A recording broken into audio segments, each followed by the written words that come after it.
يدخل الجنة فقد فاز وما الحياة الدنيا إلا متاع الغرور۔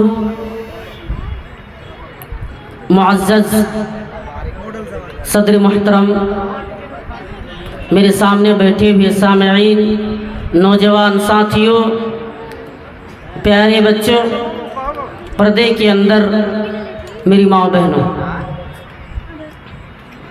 میرے بھائیوں، آپ حضرات کے سامنے میں جس موضوع پر گفتگو کروں گا اور مجھے حکم دیا گیا ہے وہ ہے جہنم سے بچنے کے اسباب، جہنم سے آزادی کے اسباب۔ میرے بھائیوں، دنیا کے اندر انسان چاہے نیک عمل کرے یا برا عمل کرے، لیکن مرنے کے بعد یہ آرزو تمنا کرے گا کہ میں جنت میں چلا جاؤں، میرا ٹھکانہ جنت ہو، میں جنت میں داخل ہو جاؤں۔ ہر شخص دنیا میں اس نے گناہ کر کے گزرا ہے، گناہ کرنے کے بعد اس پر موت آئی ہے، پھر بھی وہ خواہش کرے گا کہ میں جنت میں چلا جاؤں۔ کیوں؟ اس لیے کہ جو انسان دنیا کے اندر گھر بنا رہا ہے، جو انسان دنیا کے اندر مال جمع کر رہا ہے اور یہ سمجھ رہا کہ میں کامیاب ہوں، تو وہ کامیاب نہیں ہے۔ جو انسان دنیا سے محبت کر رہا ہے اور سمجھ رہا ہے کہ میں کامیاب ہوں، تو وہ کامیاب نہیں ہے۔ اصل کامیابی تو مرنے کے بعد ہے، اور جو جنت حاصل کرے، جو انسان جہنم سے بچ جائے، اپنے آپ کو جہنم سے بچا لے اور اس کا ٹھکانہ جنت ہو، وہ کامیاب ہے۔ اور یہ بات جو میں آپ کو بتا رہا ہوں، میں گھروں سے لا کر نہیں بتا رہا ہوں، قرآن کے اندر موجود ہے۔ اللہ تعالیٰ نے کامیابی بتائی، قرآن اٹھائی، اللہ تعالیٰ نے فرمایا فَمَنْ زُحْزِحَ عَنِ النَّارِ وَأُدْخِلَ الْجَنَّةَ فَقَدْ فَازَ۔ وہ آدمی کامیاب ہے، وہ انسان کامیاب ہے جس نے اپنے آپ کو جہنم سے بچا لیا اور اس کا ٹھکانہ جنت، وہ کامیاب ہے۔ پتہ یہ چلا دنیا میں گھر بنانا کامیابی نہیں، دنیا میں مکان بنانا کامیابی نہیں، دنیا میں مال جمع کرنا کامیابی نہیں، اصل کامیابی تو وہ ہے جو اپنے آپ کو جنتی بنائے، یعنی اللہ کی عبادتوں میں اپنی زندگی گزر بسر کرے۔ پھر اللہ تعالیٰ نے دنیا کی حقیقت بیان کی، لوگوں کو بتایا کہ دنیا کی حقیقت کیا ہے۔ اللہ تعالیٰ نے فرمایا وَمَا الْحَيَاةُ الدُّنْيَا إِلَّا مَتَاعُ الْغُرُورِ۔ اے لوگو، جس دنیا کے پیچھے تم پڑے ہو، جس دنیا سے تم محبت کر رہے ہو، جس دنیا سے تم پیار کر رہے ہو، وہ دنیا دھوکے باز ہے۔ وہ دنیا آج تک کسی سے وفا نہیں کیا، وہ دنیا آج تک کسی سے محبت نہیں کی، وہ دنیا آج تک کسی سے پیار نہیں کیا۔ اگر دنیا وفا کرتا تو فرعون سے کر لیتا۔ کیوں؟ اس لیے کہ فرعون نے دنیا کو سب کچھ سمجھا تھا، لیکن اسے بھی مرنا پڑا۔ حضرت موسیٰ علیہ السلام اور ان کی قوم والوں کو مارنے پہ اتر آئے، لیکن فرعون جب دریا میں ڈوبنے لگا، سمندر میں ڈوبنے لگا، کہنے لگا یا اللہ، میں موسیٰ اور فرعون کے رب، یعنی موسیٰ اور ہارون کے رب پر میں ایمان لا رہا ہوں۔ اللہ تعالیٰ نے فرمایا اے فرعون، اب تمہیں پتہ چل رہا ہے کہ تمہارا بھی مالک ہے، تمہارا بھی خالق ہے۔ میرے بھائیو، اس لیے دنیا کسی سے وفا نہیں کیا، اور جو لوگ دنیا سے محبت کر رہے وہ ناکام ہے۔ تو آئیے آج ہم آپ کو بتا رہے ہیں کہ وہ اصل کامیابی کیسے حاصل کریں، وہ ہم اپنے آپ کو جنتی کیسے بنائیں، جہنم سے آزاد کیسے کریں۔ کچھ اسباب ہے آپ کے سامنے انشاءاللہ میں ذکر کروں گا۔ جہنم سے بچنے کا سب سے پہلا جو سبب ہے وہ توحید۔ ایک انسان توحید کے بغیر وہ جنت میں نہیں جا سکتا، وہ جہنم سے نہیں بچ سکتا۔ جہنم سے بچنے کا توحید، اور انسان کو چاہیے کہ توحید کو دل کی گہرائیوں سے تسلیم کرے، دل کی گہرائیوں سے مانے۔ کیوں؟ اس لیے اللہ کے رسول صلی اللہ علیہ وسلم نے فرمایا، ایک صحابی رسول فرماتے میں نے نبی کو فرماتے ہوئے سنا، اللہ کے نبی نے فرمایا من اشہد ان لا الہ الا اللہ وان محمد الرسول اللہ حرم اللہ علی النار۔ اگر کوئی انسان دل سے اس بات کی گواہی دے کہ اللہ کے سوا کوئی معبود نہیں، اللہ کے سوا کوئی معبود برحق نہیں، اور محمد صلی اللہ علیہ وسلم اللہ کے آخری نبی ہے، اللہ کے آخری رسول ہے، اللہ کے نبی نے فرمایا حرم اللہ علی النار، تو اس انسان پر جہنم کو حرام کر دیا جاتا ہے۔ جہنم اس انسان پر حرام ہے جو دل سے گواہی دے کہ اللہ کے سوا کوئی معبود نہیں۔ آئیے اور ایک حدیث دیکھیے، حضرت عمر بن خطاب رضی اللہ تعالیٰ عنہ اس حدیث کے راوی ہے۔ اللہ کے نبی صلی اللہ علیہ وسلم نے فرمایا اے لوگوں، میں ایک ایسا کلمہ جانتا ہوں، اگر تم اس کلمہ کو دل سے پڑھو گے، دل سے تسلیم کر لو گے، مان لو گے، تو اللہ کے رسول کا فرمانے کہ تم پر جہنم کو حرام کر دیا جائے گا۔ صحابہ کرام سوال کرتے ہوں، حضرت عمر رضی اللہ تعالیٰ عنہ فرماتے ہیں وہ کون سا کلمہ ہے؟ اے نبی آپ ذرا بتائیے۔ اللہ کے رسول نے فرمایا وہ لا الہ الا اللہ ہے۔ اگر کوئی دل سے گواہی دے، اگر کوئی دل سے مان لے تو اس انسان پر جہنم کو حرام کر دیا جاتا ہے۔ جہنم اس انسان پر بھی حرام ہے جو دل سے گواہی دے کہ اللہ کے سوا کوئی معبود نہیں، اللہ کے سوا کوئی معبود برحق نہیں، اللہ کے سوا کوئی معبود نہیں۔ پتہ یہ چلا کہ توحید کو دل سے تسلیم کرنا، توحید کو دل سے ماننا یعنی اپنے آپ کو جہنم سے آزاد کرنا۔ حضرت عبداللہ ابن عباس رضی اللہ تعالیٰ عنہ فرماتے ہیں اللہ کے نبی صلی اللہ علیہ وسلم کے پاس ایک شخص آیا اور آپ سے سوال کیا اے نبی آپ دو واجب کر دینے والی چیز کے بارے میں ذرا بتائیں، وہ دو واجب کر دینے والی چیز کیا ہے، وہ چیزیں کیا ہیں، وہ دو واجب کر دینے والی چیزوں کے بارے میں بتائیے۔ اللہ کے نبی صلی اللہ علیہ وسلم نے فرمایا من مات لا یشرک باللہ شیئا دخل الجنہ، اگر کسی شخص کی موت اس حالت میں آئی ہو کہ اس نے اللہ کے ساتھ کسی کو شریک نہیں کیا تھا، اللہ کے ساتھ کسی کو برابر نہیں کیا تھا، تو اس کا ٹھکانہ جنت ہوگا۔ اور دوسری چیز نبی نے فرمایا من مات یشرک باللہ دخل النار، اگر کوئی انسان شرک کر کے مرتا ہے، شرک کیا اور اس کے بعد ان پر موت آئی، وہ مر گیا، اس انسان کا ٹھکانہ جہنم ہوگا۔ یہ نبی کا فرمان ہے، اسے جہنم میں جانا پڑے گا۔ تو پتہ یہ چلا توحید اور شرک برابر نہیں ہو سکتا، جہاں توحید ہو وہاں شرک نہیں رہ سکتا، اور جہاں شرک ہو توحید نہیں جا سکتا۔ کیوں؟ اس لیے میں نے کہا کہ مسلمانوں میں ایک طبقہ ایسا ہے جو مسجدوں میں جا کر اللہ کو پکارتا بھی ہے، مسجدوں میں جا کر اللہ کی عبادت کر رہا ہے، اور جب باہر نکلتا ہے تو درگاہوں پہ جا کر چادر بھی چڑھاتا ہے، درگاہوں پہ جا کر سجدہ بھی کرتا ہے، درگاہوں پہ جا کر دعا بھی کر رہا ہے۔ تو شرک اور توحید برابر نہیں ہو سکتا۔ کیوں؟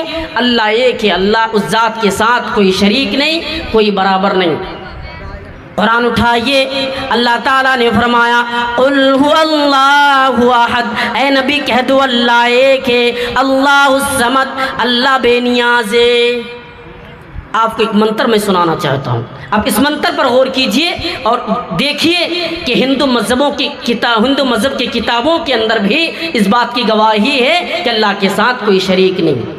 اس منتر پر غور کیجئے، اوم نراکارم مست نیہ آکارم مست نیہ پتاست نیہ پترم مست، وہ نراکار ہے، اس کا کوئی آکار نہیں ہے، نیہ پتاست نہ وہ کسی کا باپ ہے، نیہ پترم مست اس کا کوئی بیٹا نہیں۔ اور یہی چیز قرآن کے اندر میں نے آپ کو بتایا، قرآن کے اندر بھی موجود ہے۔ اللہ تعالیٰ نے فرمایا لم یلد ولم یولد، اللہ کے ساتھ کوئی ساتھی و شریک نہیں۔ اے لوگو، نہ وہ کسی کا اولاد ہے، نہ اس کا کوئی اولاد ہے، نہ وہ کسی کا بیٹا ہے، اس لیے اللہ اللہ کے ساتھ شریک نہ کرو. مانگو تو اللہ سے مانگو, مانگو تو اپنے رب سے مانگو, مانگو تو اپنے خالق سے مانگو, مانگو تو اپنے پروردگار سے مانگو. کیوں؟ اللہ کے نبی نے فرمایا اگر یہ دنیا والے مل جائیں, اگر یہ دنیا والے مل کر تمہیں نفع پہنچانا چاہیں, اگر یہ دنیا والے مل کر تمہیں فائدہ پہنچانا چاہیں, دنیا کے تمام لوگ اکٹھے ہو جائیں اور جمع ہو جائے اور تمہیں نفع پہنچانا چاہے تو نفع نہیں پہنچا سکتا.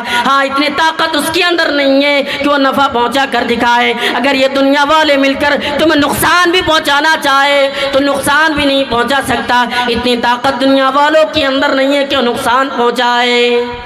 طاقت نہیں ہے اس کے اندر, دنیا والوں کے اندر. لوگ ہزاروں کوششیں کریں کہ میں فلاں کو مار دوں گا, زندہ دفن کر دوں گا, ایسا نہیں ہو سکتا ہے. اور مار تو رہا ہے لیکن مسئلہ ہے کہ اللہ تعالیٰ قسمت میں وہ بات لکھی ہوئی تھی, وہ مر گیا. تو اللہ کے ساتھ کوئی ساجی و شریک نہیں. اور جو لوگ شرک کر رہا ہے, اللہ تعالیٰ نے کیا کہا؟ شرک کرنے والوں کا ٹھکانہ جہنم ہے. قرآن اٹھائے اللہ تعالیٰ نے فرمایا انہ من یشرک باللہ فقد حرم اللہ علیہ الجنہ ومأواہم النار. جو انسان شرک کرے, جو انسان اللہ کے ساتھ برابر کرے, کسی اور کو شریک کرے, اس انسان کا ٹھکانہ جہنم ہوگا. یعنی جنت اس انسان پر حرام کر دیا جاتا ہے جو انسان شرک کرتا ہے, جو انسان اللہ کے ساتھ کسی اور کو برابر کرتا ہے.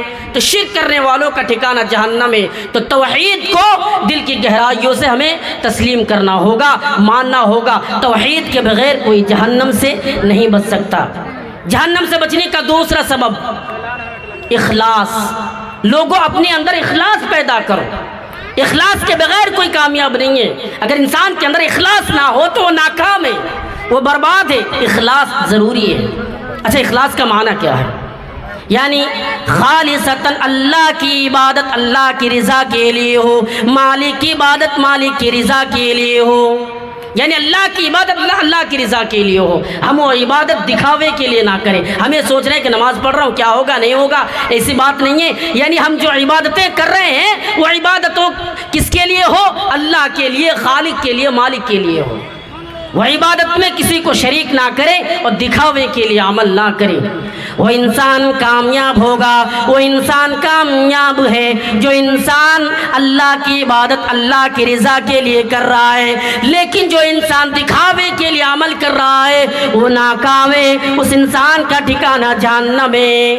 اور آپ کو بتا دوں, جو انسان عبادتوں میں ریاکاری کرے, جو انسان عبادتوں میں دکھاوے کے لیے عبادت کر رہا ہے تو اس انسان کا ٹھکانہ جہنم ہے. اور رسول کا فرمان ہے قیامت کے دن سب سے پہلے اس انسان پر جہنم کی آگ بھڑکائی جائے گی. بخاری مسلم کی حدیث ہے, اللہ کے رسول صلی اللہ علیہ وسلم نے فرمایا, حدیث کے راوی حضرت ابو ہریرہ رضی اللہ تعالیٰ عنہ ہے, کہ قیامت کا دن ہوگا. قیامت کے دن 3 شخصوں پر جہنم کی آگ سب سے پہلے بھڑکائی جائے گی. وہ 3 شخص کون کون ہوں گے؟ آئیے ذرا دیکھیے. اللہ کے رسول صلی اللہ علیہ وسلم نے فرمایا, پہلا شخص کو اللہ تعالیٰ بلائے گا جو ایک طاقت اور انسان, دنیا میں طاقت اور انسان تھا. طاقت اور انسان کو اللہ تعالیٰ بلائے گا اور سوال کرے گا, بتاؤ میں نے تمہیں طاقت دی تھی, تم نے کیا کیا؟ وہ جواب دے گا, اللہ میں نے یہ طاقت اسلام کے لیے لڑتے لڑتے, اسلام کی خاطر لڑتے لڑتے میں شہید ہو گیا ہوں. اللہ تعالیٰ کہے گا نہیں تو جھوٹ بول رہا ہے. پھر اللہ تعالیٰ اس کے بارے میں حکم دے گا اسے جہنم میں ڈال دو. اسے جہنم میں ڈال دیا جائے گا. دوسرا شخص کو لایا جائے گا, ایک عالم ہوگا, ایک حافظ ہوگا, قاری ہوگا, اسے سوال کرے گا, بتاؤ میں نے تمہیں علم دی تھی, تم نے کیا کیا؟ وہ جواب دے گا, اللہ تعالیٰ میں نے رسول کے مطابق اپنی زندگی گزر بسر کی. ہاں, اللہ کے رسول نے فرمایا, خیرکم من تعلم القرآن وعلمہ. اے لوگو علم سیکھو اور سکھاتے رہو, علم حاصل کرو, دوسرے کو علم دیتے رہو. میں نے اس کے مطابق اپنی زندگی گزر بسر کی. اللہ تعالیٰ کہے گا, ہاں تم نے عمل تو کیا ہے لیکن دکھاوے کے لیے, ریاکاری ہے, اس کے بارے میں بھی حکم دے گا, اسے بھی جہنم کے اندر ڈال دو. اور آخری شخص کو لایا جائے گا. لوگوں ذرا غور کرو, آخری شخص کون ہوں گے؟ ایک سخی انسان ہوگا، مالدار انسان، پیسہ والا، اللہ تعالیٰ اسے سوال کرے گا بتاؤ میں نے تمہیں پیسہ دیا تھا، تم نے کیا کیا؟ وہ جواب دے گا اللہ یہ پیسہ میں نے غریبوں میں تقسیم کیا، یہ پیسوں سے میں نے مسجدیں بنوائیں، ان پیسوں سے میں نے مدرسہ بنوایا۔ اللہ تعالیٰ کہے گا نہیں تو جھوٹ بول رہا ہے۔ پھر اللہ تعالیٰ اس کے بارے میں بھی حکم دے گا اسے بھی جہنم کے اندر ڈال دو، اور اسے بھی جہنم کے اندر ڈال دیا جائے گا، اسے بھی جہنم کے اندر پھینک دیا جائے گا۔ یہ ریاکاری کے وجہ سے تینوں شخصوں کو جہنم میں ڈالا جائے گا، اور جہنم میں ڈالا بھی جائے گا تو بھیانک جگہ ہوگا۔ آئیے ایک حدیث دیکھیے، حضرت ابو ہریرہ رضی اللہ تعالیٰ عنہ بیان کرتے ہیں اللہ کے رسول صلی اللہ علیہ وسلم نے ایک دن صحابہ اکرام کو فرمایا میرے صحابہ تم غم کے کنویں سے بچو۔ صحابہ اکرام پریشان ہیں غم کا کنواں کیا ہے؟ آپ سے سوال کرتے اللہ کے رسول یہ غم کا کنواں کیا ہے؟ اللہ کے رسول نے فرمایا یہ غم کا کنواں یہ ہے جو جہنم خود دن میں 400 مرتبہ پناہ طلب کرتی ہے۔ صحابہ اکرام سوال کرتے اللہ کے نبی، اللہ کے رسول وہ کون لوگ ہوں گے جس کو ڈالا جائے گا؟ وہ کون لوگ ہوں گے اس جہنم میں جن لوگوں کو ڈالا جائے گا؟ نبی نے فرمایا وہ ریاکار لوگ ہوں گے، وہ دکھاوے کے لیے عمل کرتا تھا، ان لوگوں کو جہنم میں ڈالا جائے گا۔ تو ہم جو عبادت کریں تو اللہ کی رضا کے لیے ہو، وہ اللہ کی عبادت اللہ کی رضا کے لیے ہو، مالک کی عبادت مالک کی رضا کے لیے ہو، دکھاوا نہ ہو، ہم دکھاوے کے لیے عبادت نہ کریں۔ جہنم سے بچنے کا تیسرا سبب دعائیں کرنا۔ لوگوں زیادہ سے زیادہ دعائیں کیا کرو۔ آج لوگ دعا نہیں کرتے ہیں، مسئلہ ہمارے ساتھ یہ ہے کہ ہم نماز نہیں پڑھتے۔ ہم مسجدوں میں جائیں گے تب نہ دعا کریں گے، ہم مسجدوں میں نہیں جاتے ہیں دعا کیسے کریں؟ لوگوں دعائیں کیا کرو۔ اللہ تعالیٰ نے فرمایا یہ جہنم کی آگ چمٹنے والی ہے، دعائیں کیا کرو اللہ یہ جہنم کی آگ چمٹنے والی ہے، اللہ تو ہمیں عذاب جہنم سے بچا، یا اللہ تو جہنم کی آگ سے تو ہمیں بچا لے۔ اگر کوئی انسان دنیا کے اندر 3 مرتبہ جنت کا سوال کرے تو جنت یہ کہنے پہ مجبور ہو جاتی ہے کہ اللہ تیرا یہ بندہ بار بار دعا کر رہا ہے، یا اللہ تو اسے جنت کے اندر داخل کر دے، یا اللہ تیرا یہ بندہ جنت مانگ رہا ہے تو جنت عطا کر۔ آئیے دیکھیے حدیث دیکھیے، حضرت انس رضی اللہ تعالیٰ عنہ بیان کرتے ہیں اللہ کے رسول نے فرمایا من سال اللہ الجنت 3 مرات، اگر کوئی 3 مرتبہ جنت سوال کرے یا اللہ تو ہمیں جنت عطا کر، یا اللہ تو ہمیں جنت میں داخل کر دے، تو جنت یہ کہتی ہے یا اللہ تیرا یہ بندہ بار بار دعا کر رہا ہے جنت عطا کر، یا اللہ تیرے بندے کو جنت عطا کر، یا اللہ تو جنت میں داخل کر دے۔ آگے فرمایا وَمَنِ اسْتَجَارَ مِنَ النَّارِ، اگر کوئی 3 مرتبہ یہ دعا کرے یا اللہ تو ہمیں جہنم سے بچا لے، تو جہنم یہ کہتی ہے یا اللہ تیرا یہ بندہ بار بار جہنم سے بچنے کی دعائیں کر رہے، یا اللہ تو اسے جہنم سے بچا لے۔ تو جنت و جہنم بھی یہ دعا کر رہے ہیں کہ اللہ تو بچا لے، لیکن آج ہم اور آپ دعا نہیں کرتے، دعاؤں سے غافل ہیں۔ آپ کو بتا دوں صحابہ اکرام جس طریقے سے قرآن کی آیتوں کو پڑھا کرتے تھے وہ دعا بھی پڑھا کیا کرتے تھے، اور اللہ کے رسول جس طریقے سے قرآن کی آیتوں کو سکھلایا کرتے تھے آپ نے دعا بھی سکھلائی۔ آئیے ایک حدیث دیکھیے، اللہ کے رسول نے لوگوں کو بتایا لوگوں جس طریقے سے تم قرآن کی آیتوں کو پڑھتے ہو دعا بھی پڑھا کرو۔ وہ کون سی دعا ہے جو لوگ نمازی ہیں وہ نمازوں میں پڑھتا ہے؟ آئیے دعاؤں پر غور کیجئے۔ اللہم انی اعوذ بک من عذاب جہنم، یا اللہ تیری پناہ چاہتا ہوں عذاب جہنم سے، واعوذ بک من عذاب القبر، یا اللہ اور تیری پناہ چاہتا ہوں عذاب قبر سے، واعوذ بک من فتنة المسیح الدجال، یا اللہ اور تیری پناہ چاہتا ہوں دجال کے فتنوں سے، واعوذ بک من فتنة المحیا والممات، یا اللہ اور تیری پناہ چاہتا ہوں زندگی اور موت سے۔ دعائیں کیا کرو، آج لوگ دعا کرنا نہیں چاہتا، لوگ دنیا میں دنیا کی محبتوں کے پیچھے پڑا ہے، دعا کرنے کا وقت نہیں ہے اس کے پاس۔ حالات یہ ہے کہ بیوی بال بچوں کے پاس رہنے کا بھی ٹائم نہیں ہے۔ اللہ کے رسول نے فرمایا جب تم دعا کرو تو دعا کے ساتھ دنیا بھی مانگا کرو اور آخرت بھی مانگا کرو۔ حضرت انس بیان کرتے ہیں اللہ کے رسول نے فرمایا ربنا آتنا فی الدنیا حسنۃ وفی الآخرۃ حسنۃ وقنا عذاب النار۔ یا اللہ تو ہمیں دنیا بھی عطا، یا اللہ تو ہمیں دنیا میں بھلائی عطا کر اور آخرت سے تو بچا لینا۔ اور سب سے بڑی دعا تو یہ ہے یا اللہ، اور سب سے بڑی بات تو یہ اللہ تو ہمیں عذاب جہنم سے بچا لینا، یا اللہ تو ہمیں عذاب جہنم کے اندر داخل نہ کرنا۔ لوگوں دعائیں کیا کرو، یہ جہنم سے بچنے کا تیسرا سبب ہے دعا کرنا، زیادہ سے زیادہ دعائیں کیا کرو۔ جہنم سے بچنے کا چوتھا سبب تقوی اختیار کرنا، یعنی اللہ کا ڈر پیدا کرنا، اپنے دلوں کے اندر اللہ کا ڈر پیدا کرنا۔ اور یہ ڈر ایک ایسی چیز ہے اگر انسان کے اندر پیدا ہو جائے، چاہے بوڑھے ہو، چاہے جوان ہو، چاہے کوئی عورت ہو، لڑکیاں ہو، کوئی بھی ہو جائے، اگر اس کے اندر اللہ کا ڈر ہے تو برائی کے قریب نہیں جا سکتا۔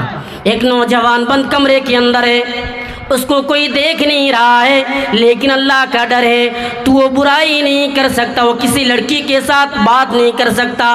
کیوں؟ اس کے اندر اللہ کا ڈر ہے، اس کے اندر اللہ کا خوف ہے، اس کے اندر رب کا ڈر ہے، اس لیے بات نہیں کر سکتا۔ اور یہی ڈر انسان کو کامیاب کر دیتا ہے۔ قرآن اٹھائے اللہ تعالیٰ نے فرمایا وَإِن مِّنكُمْ إِلَّا وَارِدُهَا، ہاں کوئی ایسا شخص نہیں جس کا گزارا جہنم پر نہ ہو، یہ تو طے شدہ بات ہے، ہر انسان کا ٹھکانہ جہنم ہے۔ لیکن جو متقی لوگ ہوں گے، جو پرہیزگار لوگ ہوں گے، جو دیندار لوگ ہوں گے، اللہ تعالیٰ اس کو جہنم سے بچا لے گا۔ لیکن جو گنہگار ہوگا اس کا ٹھکانہ جہنم ہوگا، اسے جہنم میں جانا پڑے گا، اس کو جہنم میں داخل کیا جائے گا۔ تو تقوی پیدا کرے، اپنے اندر اللہ کا ڈر پیدا کرے، یہ ڈر انسان کو کامیاب کر دیتا ہے، اس لیے لوگ اللہ کا ڈر پیدا کرو۔ حضرت ابو ہریرہ رضی اللہ تعالیٰ عنہ بیان کرتے اللہ کے رسول سے سوال کیا گیا اے نبی آپ بتائیے وہ کون سی چیزیں ہیں جو جنت میں لے جانے والی ہے، وہ کون سی چیزیں ہیں جو انسان کو جنت میں پہنچانے والی ہے۔ اللہ کے رسول صلی اللہ علیہ وسلم نے فرمایا وہ دو چیزیں جو جنت میں لے جانے والی ہیں، وہ دو چیزیں کون کون سی ہیں؟ پہلی چیز اللہ کا ڈر، اگر انسان اللہ کا ڈر پیدا کر لے تو وہ کامیاب ہے۔ اور دوسری چیز اخلاق، یعنی اپنا اخلاق کو اچھا کیا کرو، اگر اخلاق ٹھیک ٹھاک ہے تو اللہ تعالیٰ آپ کو جہنم سے بچا لے گا۔ یہ دو چیزیں ہیں جو جنت میں لے جانے والی ہیں۔ پھر آپ سے سوال کیا گیا، حضرت ابو ہریرہ سوال کرتے ہیں نبی وہ کون سی چیزیں جو جہنم میں لے جانے والی ہے؟ اللہ کے رسول نے فرمایا وہ دو چیزیں ہیں جو جہنم میں لے جانے والی ہیں، وہ دو چیزیں کون کون سی ہیں؟ اللہ کے رسول نے فرمایا منہ یعنی زبان، اور دوسری چیز شرمگاہ۔ یہ دو چیزیں جو انسان کو جہنم میں لے جانے والی ہے، اس لیے ان دونوں چیزوں کو کنٹرول کرو۔ اور نبی نے کسی موقع پر کہا تھا اے لوگو تم دو چیزوں کی گارنٹی دو، میں تمہیں جنت کا گارنٹی دیتا ہوں۔ وہ دو چیزیں کون کون سی ہیں؟ پہلی چیز اللہ کا ڈر، اور دوسری چیز یعنی پہلی چیز زبان اور دوسری چیز شرمگاہ۔ اگر ان دونوں چیزوں کی گارنٹی تم دے رہے ہو تو میں تمہیں جنت کا گارنٹی دے رہا ہوں۔